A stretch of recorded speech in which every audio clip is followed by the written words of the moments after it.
this space around the Acropolis through the Roman period and indeed beyond. So this gets pretty filled up with buildings by the time the Romans are finished with it. But you see in any case, over the course of several centuries, what has happened here. So, kind of overview of the site today. This is taken from the Areopagus. Here the Hephaestion, of course, just off the side here, the Stoa of Attalus, which is a reconstructed building built on the same foundations with the same materials as the original building. It was built in the 2nd century of the Common Era.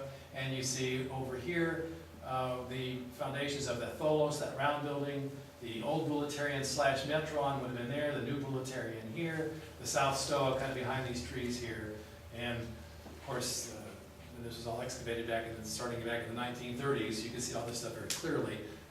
The Agora is now an archaeological park, and so they've got all these plantings and quite an arboretum going there. Here, a little easier to get a sense of it. Ancient, again, end of the 5th century, beginning of the 4th century, Agora, with that, the South Stoa, the fountain house that I mentioned. Here, that square or rectangular enclosure that may have been used as a law court, another enclosure over here for a law court, and then the Tholos that I mentioned, the old Bouleuterian / Metron, the new Bouleuterian just behind it, the Hephaestion, Stoa of Zeus, Royal Stoa, Painted Stoa, and over here, the Appendix, phase 2 of the Appendix. So that's where we're going to put this around 400 or so BCE.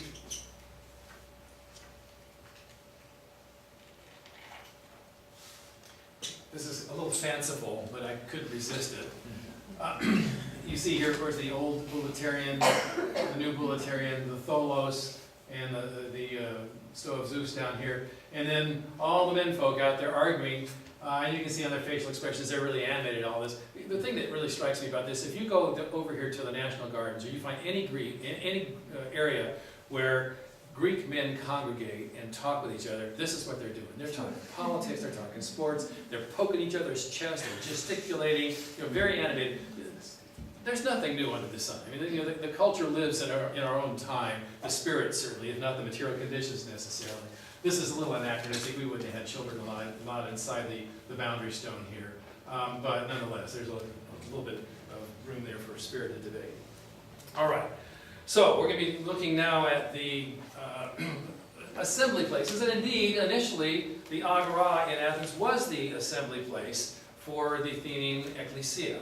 After the reforms of Solon in 594, established the Boule and the Council of 400 and the assembly. The earliest Athenian assemblies met in the Agora. It was not the best location for assembly meeting places. It had poor acoustics. It's a very large, flat space. And so in order to get a lot of people together, and the assembly might have had 5,000 people or so, even with the speaker standing on a bema and some kind of a herald stone, still large crowd. So acoustics were not great. No protection from the wind, and a lot of competition from the market sounds from the surrounding buildings. So around the end of the 5th century, early part of end of the 6th century, beginning of the 5th century, we find the construction of the Appendix, and we'll move on to that now and talk a little bit about that. So I'm going to take you very quickly through some of the kind of archival photography here showing this. This is a photograph of the Appendix in the late 19th century, more or less as it appeared before excavations started. There's actually an interesting view in Stuart Revette's books, series of books from the late 18th century, showing this being even a little bit more buried. But you get a sense here, in any case, of the bema, the speaker's platform from the last phase, as well as the retaining wall from the final phase, and not much else here. Here's the monument of Philopappus over here. Here's a similar view in the 1950s. So again, the speaker's bema, the scarp from phase 3, the retaining wall. You can see what's happened in the interval here in terms of development, the vegetation, and of course the city of Athens itself. Here we're back to 1903, looking at this from the Areopagus, I believe it is. Again, the retaining wall, the scarp, very few houses. This is pretty much on the path here of Apostolo Pavlou. Have I said that right? Okay. St. Paul, or Apostle Paul's Street out there. One of the pedestrian streets, in case you can walk around that area now. And then a view, actually taken a couple weeks ago, from the Areopagus. Again, you can see the scarp, the bema, and just behind the trees here, a little bit of the retaining wall. So here a view after excavations had begun. You can see the amount of dirt that washed down from on top of here, and that'll figure into our discussion shortly. And then the excavation here, revealing, among other things, these stone cut stairs that went under this to the phase 2 bema, the original retaining wall, which is inside this. So this kind of covered everything else up. That's there. So, same wall today. There are the stone cut stairs that disappear under that, kind of went back up to one of the stairways, and this is where the massive central stairway of phase 3 was. We'll see that momentarily. I put myself in there just for scale, so you can get a sense of the size of those rocks. I stand 5'10", a little under 2 meters, just so you can get a sense of that. All right, so the speaker's bema, when excavations were new, late 1800s. Here is a contemporary photograph of the same structure. We'll be coming back to that. People look at this, by the way, and think this is the only configuration that the Appendix ever had. And that's one of the reasons I'm talking to you tonight, is to kind of explain what else was going on here. And again, so, photograph 1936.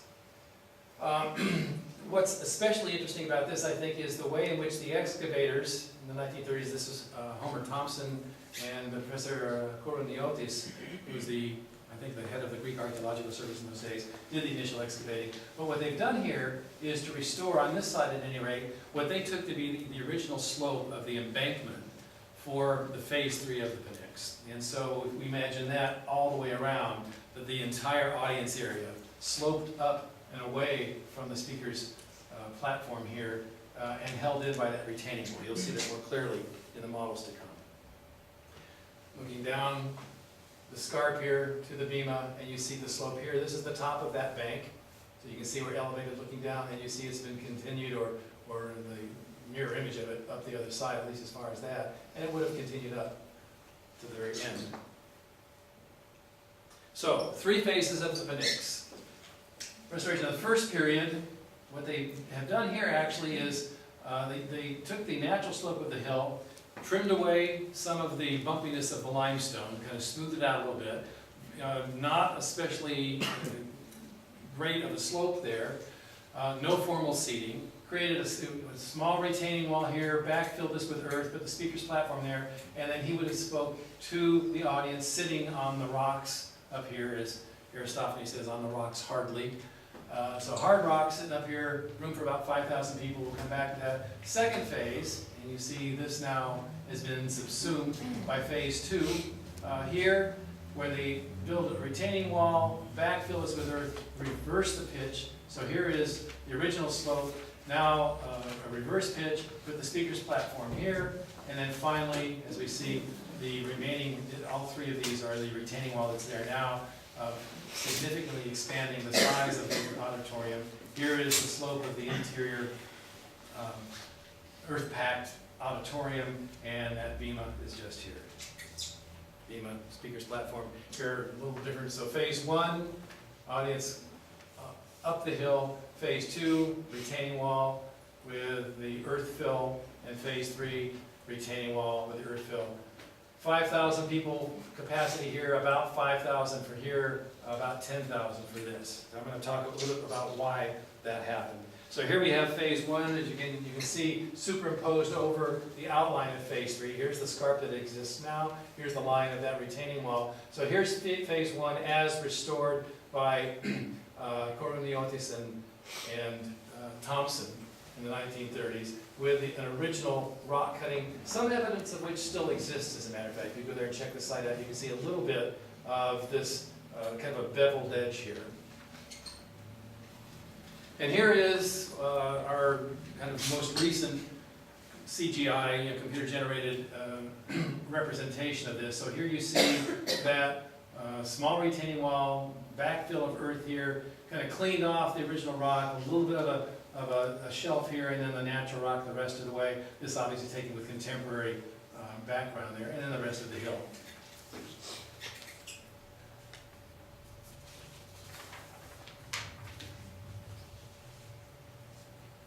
Kind of overview of the site again, where the audience would have sat, and the speaker here.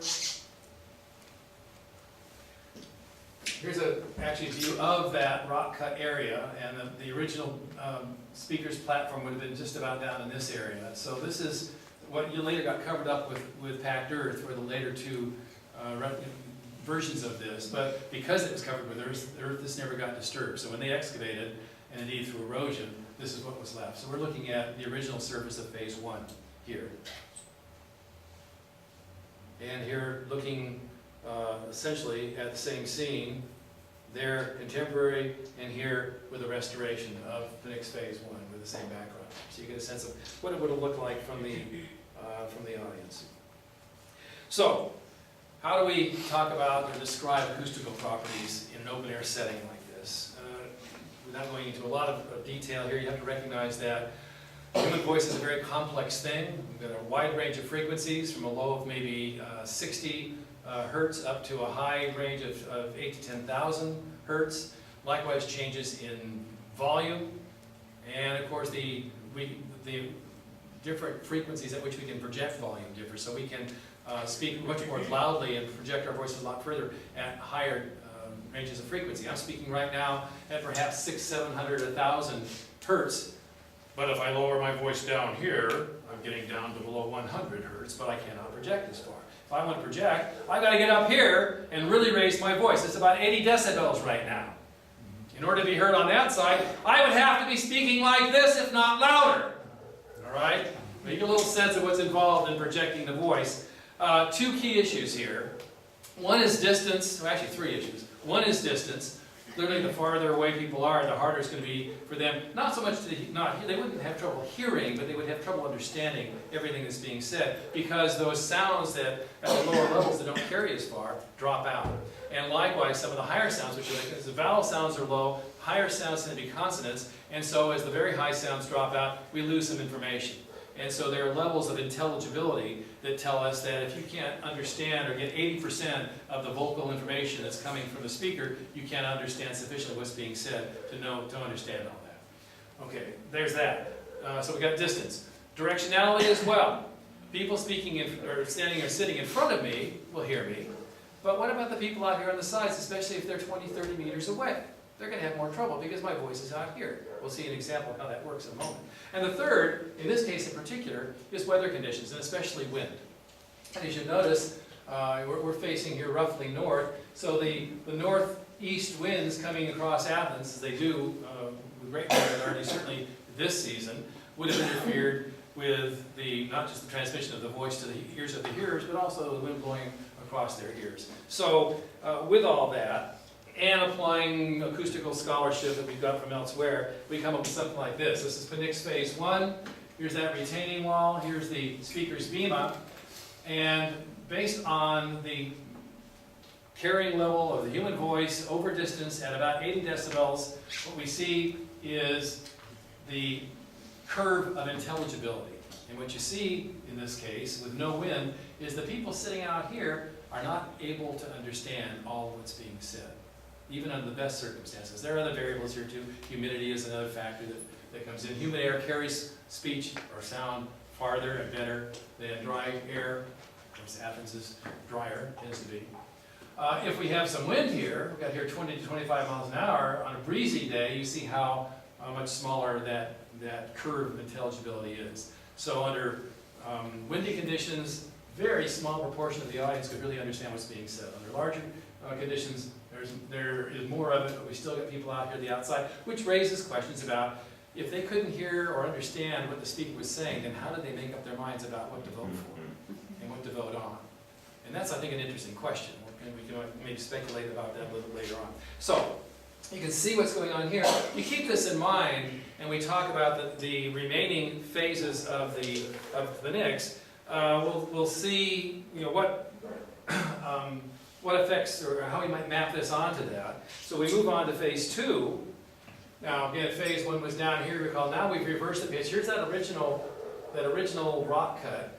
But now what we've done is create a retaining wall here, backfilled this with earth, put the speaker's platform here, raised this a little bit, and it's not a really, it's about a 3 or 4 degree slope. So it's not, those folks at the back are all that much higher than the person down here. But this has done a little bit to maybe cut the wind coming across the top of the wall back there. People are seated on the rocks in particular. Might have helped a little bit with that. We still have the distance issues and the directionality issues. So a speaker standing here and talking out here, to be sure, but if we put that curve back in here, even on a good day, maybe a little larger, we still have folks out here at the edges perhaps not able to understand what's being said. This, by the way, is what they have left open. This is an excavated section of that phase 2 retaining wall, which is inside the phase 3 one. So you see just a little bit of that here. You see how it's stepped like that. That, of course, is to lean it against all the pressure of all that earth packing that's pushing against it. And here are some of our restorations. Here's that rock cut stairway that we saw disappearing under phase 3, what's going to come through here. And then these 2 monumental stairways going up in. Again, the speaker's platform, and then this earth packing back here, and then a retaining wall. The section of retaining wall that we just saw, by the way, is just the other side of this stairway. Get a little bit better sense of it here. It's just right along there. Those several courses of the stone, and actually you can see the corner where it goes to that stairway. Now we get to phase 3, and of course with that curved rock cutting has now been removed. There's a little bit of an edge there, and if you go out to the site you can see where it's just kind of rounded off a little bit, but it's been cut back here. This massive rock scarp that's been cut here with that bema stepped up and that rock cube on top. The massive walls down below, on top of which were the smaller courses of rock, packed with earth back in here, massive central stairway coming in.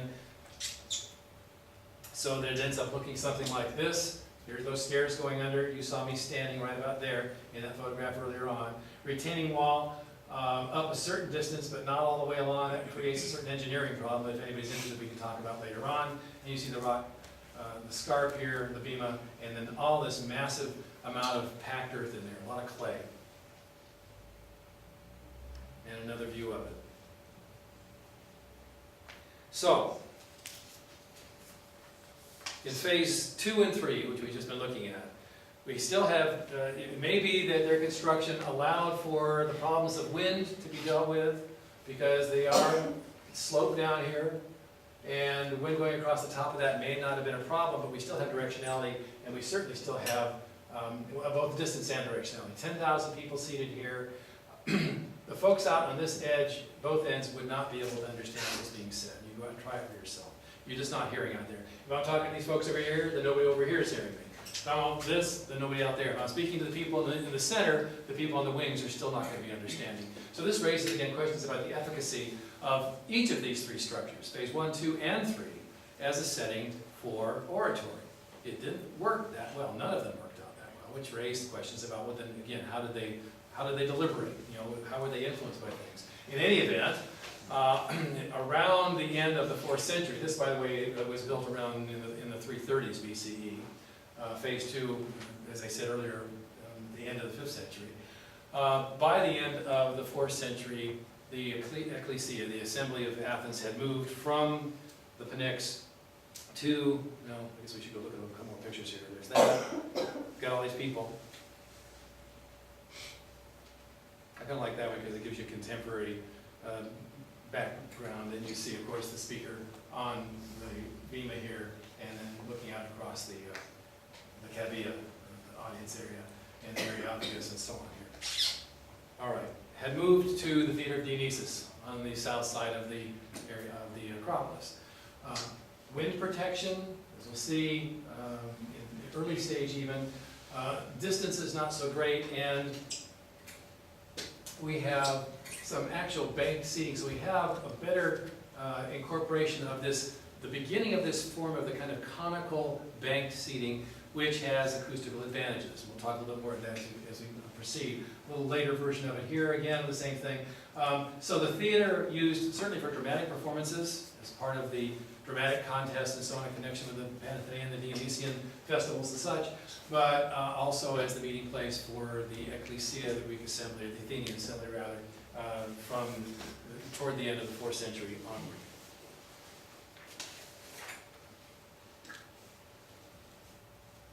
And the late version of the theater, got some photographs of the theater of Dionesus. I'm kind of intrigued by this. This is from, let's see here, late 1800s, and you see this is where the Acropolis Museum is today, by the way, right out there. So that's what that was there, farm fields in the late 1800s. And then we get to 1971. Edisi Areopagitou is the street that's back out there. And then some contemporary views, and again, you see the exhibition that's taking place, and there's the new museum under construction, so that was taken in 2007. So, advantages over the Appendix, better protection from the wind, improved acoustics because of this conical configuration, and that does tend to focus the sound, enclose it, so that you're not having it spread out over so large of an area. This model for meeting places or meetings of assemblies then was followed throughout other places in Greece. Here we have, of course, the example of Epiravros, the sanctuary of Asclepis down there in the Peloponnesus, noted for what are called its perfect acoustics because of its mathematical proportions, but especially had to do with the slope. And of course, all the tour buses go there and they drop, the guides drop coins and rumple paper. And if you've been there, you know how exceptional are those acoustical properties. Although I have to say, it's one thing to test those acoustics when the theater is empty and you have all that nice rock reflecting stuff. You go there with 17,000 people, the capacity of this theater, and there can be some change there. But still, anybody here, by the way, been to a performance down there, a play? And can you hear well if you're up far? Well, yeah, because it's amplified. It's not natural? Oh, I'm so disappointed. Disillusionment. Well, if they had big voices, by golly, they would be heard way up at the top. They could do it in antiquity, why not? All right. So we've seen this. This is the theater at Dodona, up in northwestern Greece in Pyros. Again, assembly. This is at Assos over in Asia Minor. Special meeting because Aristotle went there at one point in his traveling career after leaving Athens. And here are small, I love this theater. This is at Pinara in western Asia Minor. 3,200 people capacity here, 3rd century. Lovely little theater out there. Incredible archaeological site as far as I'm concerned. Okay. Now, in addition to theaters, there are some other settings that were used for meetings of the ecclesia. I'm going to give you a quick view of a couple of them because they're interesting. One is here at the site of Messini in central Peloponnesus. We're going to be looking in particular at this structure, the Ecclesiasterion. Here we see an isometric reconstruction of this. We're going to come back to this a little later on. But in any case, an unroofed but enclosed structure for the meeting of the ecclesia, the town assembly, of 600.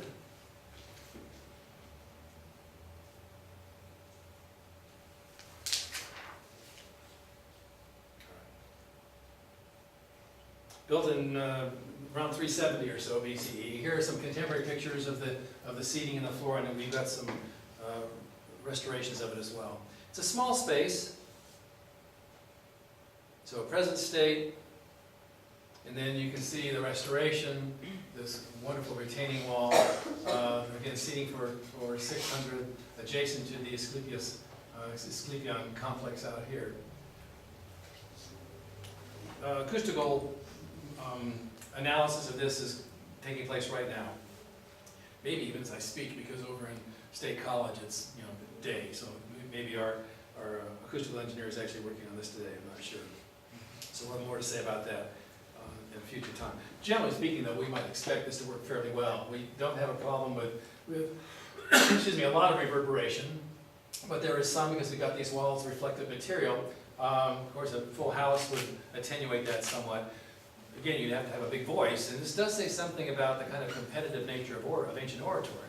It's the guys with the big voices that could be better heard and better understood, and therefore that probably wields more influence. So again, it's an athletic contest in some ways. And to another, the last one of these we'll look at, the structure is known as the Thessalion at the site of Megalopunny in central Peloponnesus, a huge building, built around 370 as well. The structure measured out, 68 by 86 meters, but it enclosed, in any case, for those of us who can think in terms of acres, almost 1.5 acres under roof here. This is a roof structure that had capacity for 10,000 people standing, 6,000 seated. And here's the present state of the site, at least in 2007. And so you see the layout of that building with some of the column bases out here. Very interesting, let me go back to that for just a second. You can see an interesting design feature.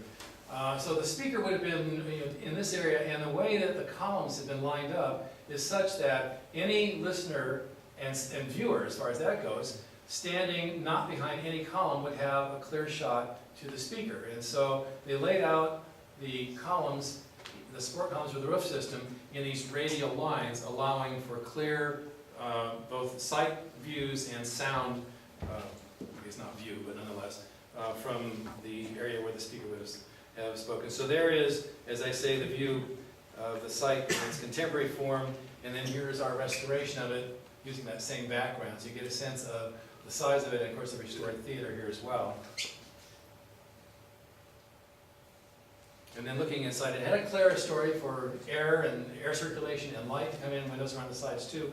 A huge structure. You see this kind of gradual stepping of various platforms. So no formal seating per se, but the kind of slightly banked. So by the time you get to the back of the auditorium, the floor level is maybe 3 meters higher than down at the front. So it's, there's a slope there, but it's also a huge building. Again, looking from the speaker's area out toward the seating, and from way out and back in one of the corners all the way down to where the speaker is there. So you can see again, if you weren't behind any of the rows of columns, you would have a pretty clear shot. Acoustical analysis in the case of this structure. One more of these. So acoustical analysis takes into account, in covered structures like this, not just distance and directionality. Certainly wind is not an issue here, but reverb is. And so that's what's been tested in here as well. And so those factors were included in the analysis. It's a large interior spatial volume, but it was found that the reverberation fell within acceptable levels. And indeed, it was likened to as being comparable to large churches that were designed for speech, for sermons, rather than for music and so on. And so, big space, but a person, again, with a big voice and using it appropriately would have been able to be heard with effort and understood at the back of this building. An overall analysis then of the meeting places of the assemblies that we've kind of been talking about indicate that the amphitheatrical configuration was probably more friendly to speech than the more flat areas. When we're talking about open air settings, there's some that were better than others, obviously. It does suggest that something about banked seating has an advantage, and that for buildings like this, where, and this is a rarity, this is a unique building, what's really featured here is the need for big voices. You've got to really crank it out in order to be heard and understood at the distances we're talking about. Okay, now we're going to go back to the other, and I'll kind of wrap this up very quickly. I realize that we're running a little long. Back to the agora, we're going to now look at council houses, the meeting places of council houses. And so we're back to the agora of the late 6th century, kind of empty, we've seen that. And then the appearance of the old Bouleuterion, I'm going to be focusing on that first, and that's where much of our research has been done. The city council of the Greek polis really originated with the council of chiefs. We read about in the Iliad, for example, meeting with Agamemnon, all the other kings, and then the council of nobles who may have met with the Mycenaean monarch in Athens and elsewhere. In the course of the aristocratic government in the 7th and 6th centuries. We hear in Athens of the Council of the Areopagus that exercised legislative and judicial responsibilities. And then with the reforms of Solon in the early 6th century, some of those legislative responsibilities were transferred to the Council of 400.